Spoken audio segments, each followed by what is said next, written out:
मुरादाबाद जिला पश्चिम बंगाल में बारूद का घर बन गया वो जिला।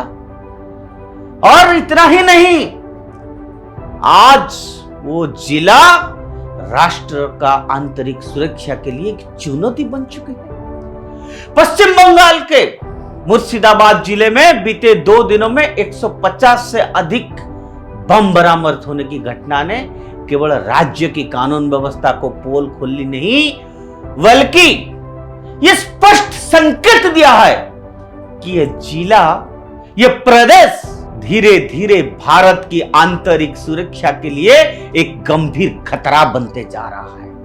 यह क्षेत्र गंगा नदी के किनारे बसा हुआ है और बिहार, झारखंड, आसाम तक सीधी पहुंच रखता है। यदि किसी आतंकी संगठन को यह पनाह मिलता है तो ये देश के मध्य और उत्तर पूर्वी हिस्सों में अस्थिरता फैलाने में सक्षम होता है।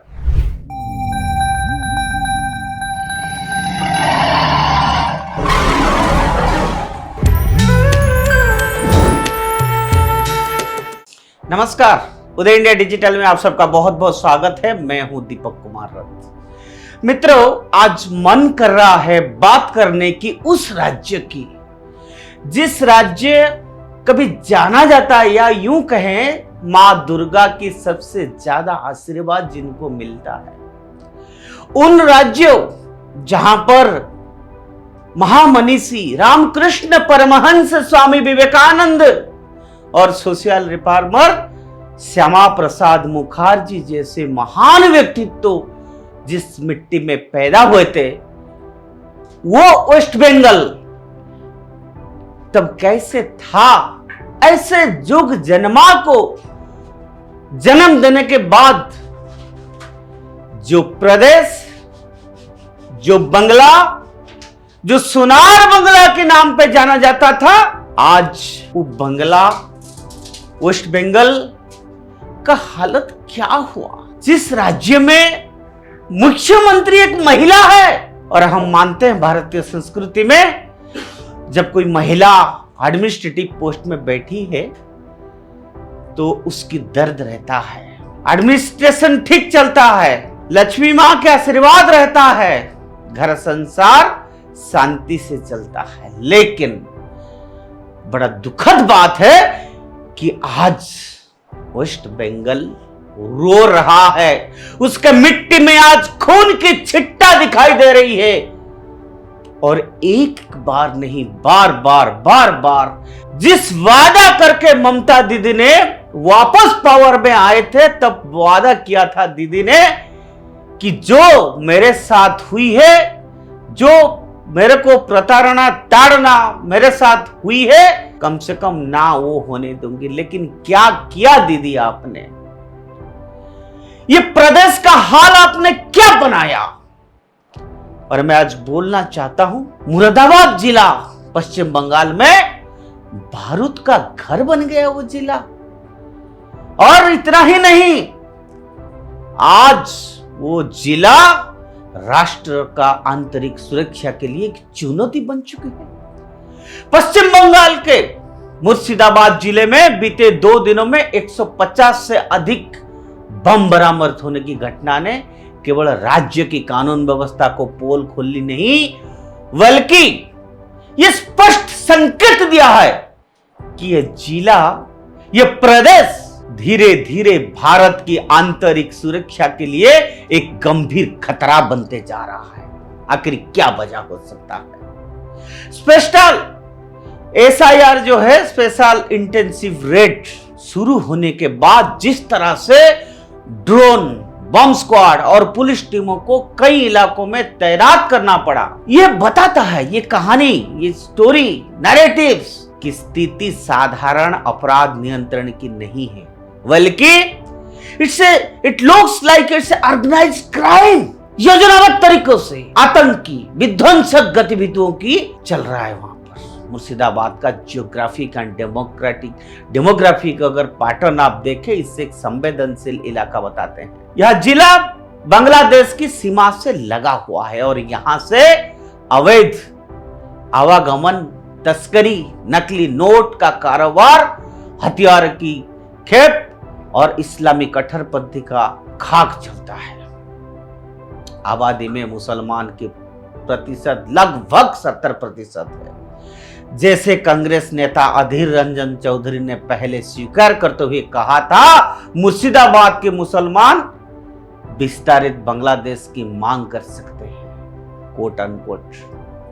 यद्यपि ये बयान विवादित रहा, लेकिन आज की परिस्थितियों में ये टिप्पणी किसी ना किसी हद तक चेतावनी के रूप में उभरती देख रहा है। मित्रों, यह समझना अधिक आवश्यक है आज कि बंगाल में सीमावर्ती जिला विशेषकर मुर्शिदाबाद, मालदा, नदिया और उत्तर दिनाजपुर से बांग्लादेश घुसपैठों ने डेमोग्राफिक बैलेंस को पूरी तरह से बदल दिया है। घुसपैठियों के जरिए न केवल स्थानीय जनजाति प्रभावित हुई है, बल्कि एक समानांतर अवैध नेटवर्क खड़ा हो चुका है जो नशे, हथियारों और आतंक के कारोबार चल रहा है। मुर्शिदाबाद में लगातार बम की बरामदी से यह घोषित साबित हो गया है मित्रों कि राज्य प्रशासन की ढिलाई और तुष्टीकरण की राजनीति ने इस जिले को अपराधियों और कट्टरपंथियों के लिए एक सुरक्षित अड्डा बन गया है। आप समझ सकते हैं मैं क्यों कहा कि ये आंतरिक सुरक्षा के लिए खतरा है। ममता बनर्जी की सरकार पर बार बार यह आरोप लगाता रहा कि उसने वोट बैंक की राजनीति के चलते सीमावर्ती सुरक्षा को कभी प्राथमिकता नहीं दी। आखिर क्यों? पंचायत चुनाव, स्थानीय निकायों में जिस तरह से हिंसा फैली, उसमें बम, देसी हथियार खुलकर इस्तेमाल हुआ। कहां था एडमिनिस्ट्रेशन? अब जब एसआर के तहत छापेमारी चल रही है, तब जाकर प्रशासन ये दिखाने की कोशिश कर रहा है कि वो नियंत्रण में है। लेकिन प्रश्न यह खड़ा होता है आज कि इतनी बड़ी मात्रा में बम बनाए और रखे कैसे गए?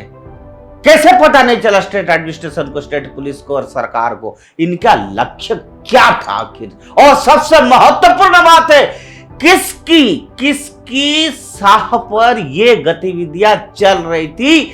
ये जवाब ममता दीदी की सरकार की देना पड़ेगा। केंद्रीय सुरक्षा एजेंसियों की रिपोर्ट पहले ही मुर्शिदाबाद को रेड जोन घोषित कर चुकी है। वहां जमातुल मुजाहिदीन, बांग्लादेश, जेएमबी जैसे आतंकी संगठनों की गतिविधियां कई बार पकड़े जा चुके हैं। 2014 के बर्बान ब्लास्ट से लेकर हालिया बम बरामदी तक हर घटना में, हर क्षेत्र में छिपे नेटवर्क की गहराई का अंदाज दिया है। यदि ये नेटवर्क राजनीतिक संरक्षण में पनपता रहा तो ये केवल पश्चिम बंगाल के लिए नहीं, बल्कि पूरे पूर्वी भारत के लिए एक बारूदी खतरा बन जाएगा। और मुर्शिदाबाद का रणनीतिक महत्व भी इससे सुरक्षा दृष्टि से संवेदनशील बनता है। यह क्षेत्र गंगा नदी के किनारे बसा हुआ है और बिहार, झारखंड, आसाम तक सीधी पहुंच रखता है। यदि किसी आतंकी संगठन को यह पनाह मिलता है तो ये देश के मध्य और उत्तर पूर्वी हिस्सों में अस्थिरता फैलाने में सक्षम होता है। ये बात भी ध्यान देने की लायक है कि बमों की बरामदगी केवल आपराधिक तत्वों का मामला नहीं है, बल्कि किसी बड़े साजिश का संकेत भी हो सकता है। मित्रों, अब आवश्यकता है कि केंद्र सरकार और राष्ट्रीय जांच एजेंसियों इस मुद्दे को केवल राज्य कानून व्यवस्था के दायरे में नहीं रखे, बल्कि इसे राष्ट्रीय सुरक्षा के दायरे में लाए। बीएसएफ की निगरानी बढ़ाया जाए, सीमा पर हाईटेक सेंसर और ड्रोन निगरानी को मजबूती दी जाए।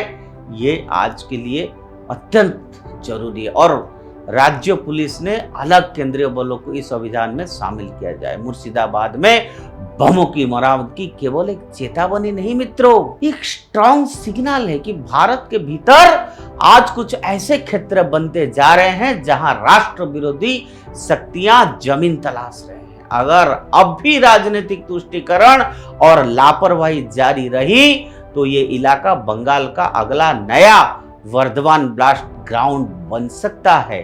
इसीलिए मुर्शिदाबाद की कहानी अब केवल कानून व्यवस्था का सवाल नहीं, पर भारत की अखंडता की परीक्षा है और इसका समाधान केवल राजनीतिक इच्छा शक्ति, जिसको पॉलिटिकल विल कहते हैं, राष्ट्रीय दृष्टिकोण और कठोर सुरक्षा कार्रवाई से ही ये संभव हो सकता है।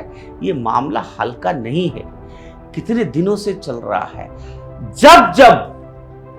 जब कॉन्स्टिट्यूशन के तहत ये सब कार्रवाई को रोकने के लिए कोशिश होता है, तब अगर कोई तुष्टीकरण राजनीति के नाम पर देश की सुरक्षा को खतरे में लाता है तो सेंट्रल गवर्नमेंट अवश्य इसको संज्ञान लेना चाहिए और कठोर पदक्षेप लेना चाहिए। हम आशा करते हैं आने वाला दिन में ममता दीदी इस विषय पे ध्यान देंगे, क्योंकि उसमें हमारा देश की सुरक्षा जुड़ा हुआ है। आज के लिए इतना। उदय इंडिया में जुड़े रहिए और उदय इंडिया सब्सक्राइब करिए।